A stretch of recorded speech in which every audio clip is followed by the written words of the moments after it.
তো সাংবাদিক ভাইয়েরা, আপনারা যে প্রশ্নটা করেছেন, স্বৈরশাসক ফ্যাসিবাদী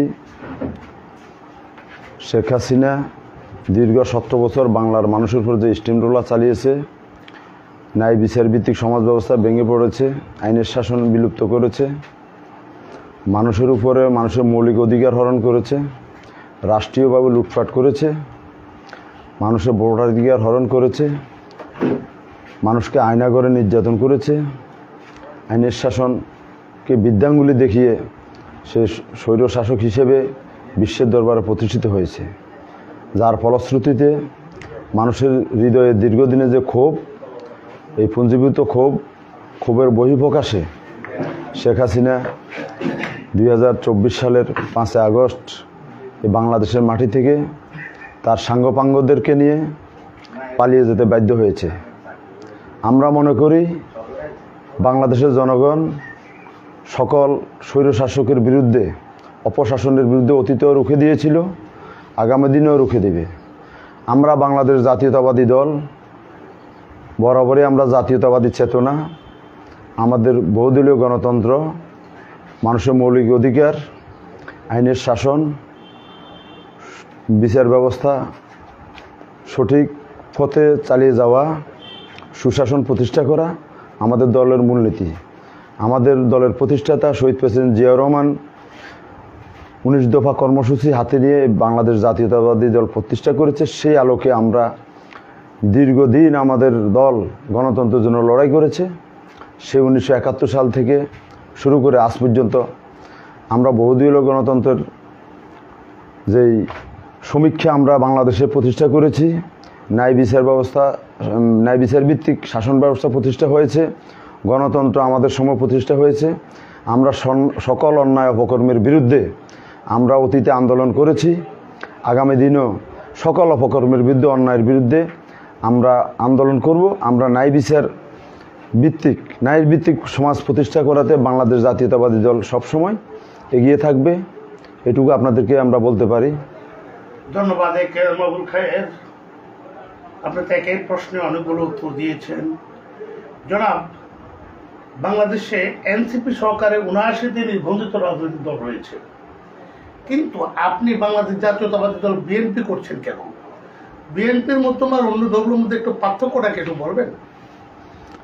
বিএনপি জনগণের দল।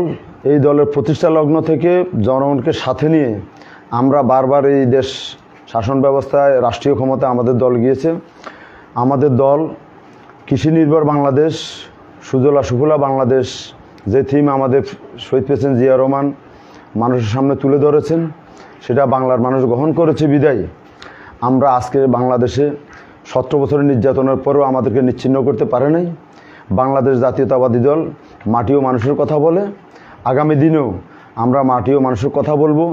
এই কারণে অন্য দলগুলা মানুষের হৃদয়ে, মানুষের সামনে রাষ্ট্রীয় ব্যবস্থাতে বড় ধরনের কোনো থিম তারা দাঁড়া করাতে পারে নাই, কোনো প্রতিশ্রুতি তারা মানুষকে কোনো স্বপ্ন দেখাইতে পারে নাই।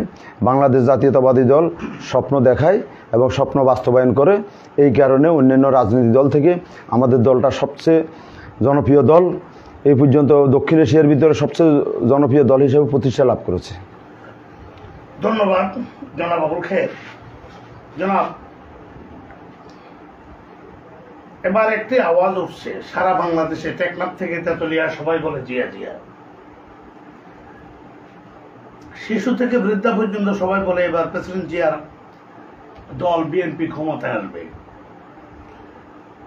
আপনি এই দানসারি ইউনিয়নের ছাত্র দল, যুব দল, কৃষক দল বিএনপিকে আপনি একজন সদ্য সাবেক সভাপতি হিসেবে কতটুকু সুসংগঠিত রাখছেন তার শেষকে উপহার দেওয়ার জন্য? আমরা 2023 সালের 26শে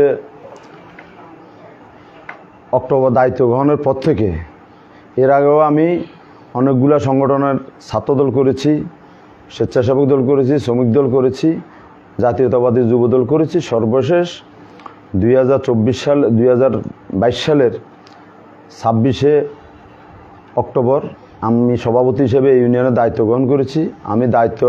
আমরা যখন দায়িত্ব নিয়েছি তখন রাজনৈতিক পরিবেশ গোলাটে ছিল। আমাদেরকে স্বাধীনভাবে এই দানশিরিতে কাজ করতে দেওয়া হতো না। আমাদের নাম মামলা হয়েছে, আমরা পালিয়ে বেরিয়েছি, আমাদের অনেক নেতাকর্মী আহত হয়েছে, লাঞ্ছিত হয়েছে, অর্থনৈতিকভাবে আমাদের হেনস্থার শিকার হয়েছে। আমরা মনে করি এই আওয়ামী দুঃশাসনের ভিতরেও কবিরহাট উপজেলার অন্যান্য ইউনিয়ন থেকে আমাদের ইউনিয়নে আমাদের ছাত্রদল, যুবদল, স্বেচ্ছাসেবক দল, শ্রমিক দল, কৃষক দল এবং আমাদের মহিলা দল, আমাদের বাংলাদেশ জাতীয়তাবাদী দল বিএনপি সহ আমাদের সকল অঙ্গ সংগঠনের কোনো নেতা আওয়ামী লীগে যোগদান করে নাই। আমাদের কোনো নেতা মাঠ ছেড়ে পালিয়ে যায়নি। আমরা দুদিনও মাঠ ছিলাম। আমাদের কেন্দ্র থেকে শুরু করে তৃণমূল পর্যন্ত প্রত্যেকটা আন্দোলন সংগ্রামে আমরা ঝাঁপিয়ে পড়েছি। আমরা যার ফলশ্রুতিতে 5ই আগস্ট শেখ হাসিনাকে বিদায় করতে সক্ষম হয়েছে। ধন্যবাদ জনাব এ কে মাহবুব খায়ের। জনাব, এই দানশিরি ইউনিয়নের প্রতিটি কোণা থেকে একটা আওয়াজ আসছে যে আপনি আগামী নির্বাচনে দানশিসের পক্ষ থেকে, জনগণের পক্ষ থেকে চেয়ারম্যান পদপ্রার্থী। আপনি এবং আপনার দল যদি ক্ষমতায় আসে, আপনি যদি এই ইউনিয়নের চেয়ারম্যান হন, আমরা যারা আওয়ামী লীগ রয়েছি, জাসদ রয়েছি, জামাত ইসলাম রয়েছি, হিন্দু, বৌদ্ধ, খ্রিস্টান রয়েছি, আপনি আমাদেরকে কোন দৃষ্টিতে দেখবেন? ধন্যবাদ। আমি এখনও পর্যন্ত আমার দলের প্রতিনিধি হিসেবে নিজেকে পরিচয় দিই এবং আমি সদ্য সাবেক সভাপতি। সামনে আমাদের কমিটি হবে। আপাতত আমি আবার সভাপতি প্রার্থী হিসেবে বর্তমানে আমি আহ্বায়ক প্রার্থী আছি। দল যদি আমাকে দায়িত্ব দেয়, আমি আমার দানশিরি ইউনিয়নের 9টা ওয়ার্ডে আমার দলকে আরও সুসংগঠিত করার জন্যে যা যা করার সবই করব।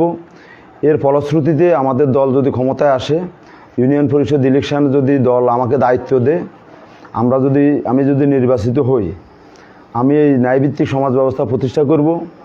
গণতন্ত্র, তৃণমূলী গণতন্ত্রটা স্থায়ী করার ক্ষেত্রে যা যা করণীয় করব। জনগণের সেবায় জনগণকে সুশাসন উপহার দেব এবং জনসাধারণের কোনো রকম হয়রানি, কোনো ধরনের সন্ত্রাসী কর্মকাণ্ড, চাঁদাবাজি, জমি দখল, মাদক, বাল্যবিবাহ সহ সমাজের সকল অপকর্ম বিরুদ্ধে আমি সোচ্চার থাকব এবং দায়িত্ব নিয়ে কাজ করব।